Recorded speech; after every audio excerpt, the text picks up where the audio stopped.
Hey again, HBA fans. Welcome to another episode of the Government Affairs Report.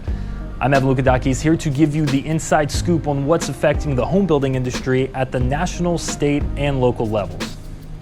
First, let's kick things off with a few developments on the national front. And unfortunately, I'm not starting off with good news. Senators Rob Portman and Jeanine Shaheen, which I imagine had to have been an interesting name growing up, introduced legislation that would grow the federal government's involvement in the building code development process.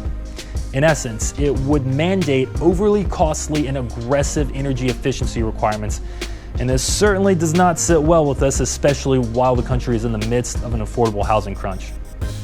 And look, we understand the importance of energy efficiency. That's why NAHB is working with Congress to advance cost-effective ways for the federal government to incentivize homeowners to upgrade their homes to be more efficient. All right, now let me hit you with some good news.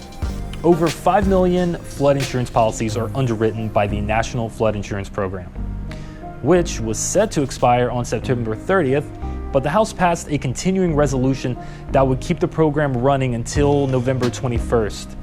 Now, the Senate must still pass the resolution for it to be final, but they're expected to do that very soon.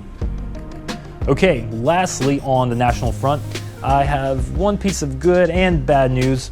The House passed the Forced Arbitration and Justice Repeal Act, which its acronym is FAIR. They do that, it's very clever.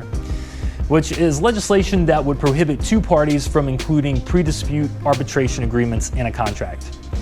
Arbitration allows businesses to contain their legal costs, and those savings are often included in the price of a new home. In contrast, litigating the problem is extremely time-consuming and expensive. NAHB strongly opposed this legislation, but now it heads to the Senate where, and here's the good news, it's likely that it won't be brought up for a vote, so thanks Senator Mitch McConnell on that one. Let's move down to our local affairs, and I've got two updates for y'all.